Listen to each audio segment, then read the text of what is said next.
تو اب سرکار صلی اللہ تعالی علیہ وآلہ وسلم نے اہل بیت کے بارے میں جو احکامات ارشاد فرمائے، جو فضائل اور وہ مناقب بیان کیے گئے، اس کی بڑی تفصیل ہے، اور صحابہ کرام علیہم رضوان کے جو تقسیم ہے وہ بہت سارے اعتبار سے ہے، واہ سبحان اللہ، اور ہر ایک گروہ کے بارے میں آقا صلی اللہ تعالی وسلم نے الگ الگ اقوال ارشاد فرمائے۔ اچھا، بعض وہ ہیں کہ جن کے بارے میں قرآن میں خاص کیٹیگری کو بیان کیا گیا، اچھا بعض وہ ہیں کہ جن کو احادیث کے اندر بیان کیا گیا۔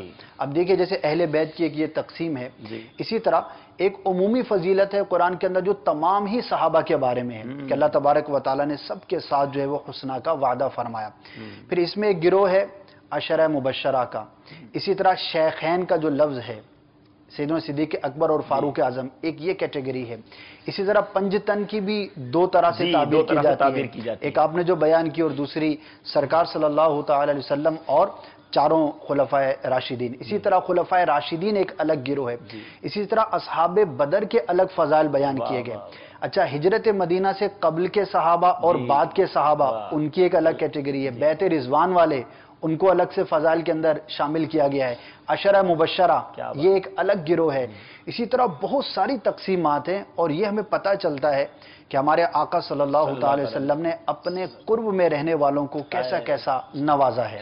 تو پیارے آقا کا قرب پاتے رہے اور انمول ہوتے چلے گئے، فضائل ملتے چلے گئے۔ اب وہ حدیث ہم نے جب سنی تھی تو اختیارات مصطفیٰ دیکھیں نا صلی اللہ تعالی وسلم کے، جو آتا جائے دروازہ کھولو اور اسے جنت کی بشارت دے دو، جو آپ نے ماشاءاللہ بڑی پیاری حدیث پاک سنائی۔ تو یہ پورے سلسلے میں میرے میٹھے اسلامی بھائیوں آج نواں سلسلہ ہے، فرام دا ڈے ون۔ اگر ہم غور کریں کہ سیدنا ابوبکر صدیق رضی اللہ تعالیٰ عنہ کے فضائل سے ہم چلے تھے، خلفائے راشدین کے فضائل، پھر اس کے بعد ہم نے بقیہ عشرہ مبشرہ کے فضائل سنے، پھر ہم نے الحمدللہ خاتون جنت ازواج مطہرات حسنین کریمین کے فضائل سنے۔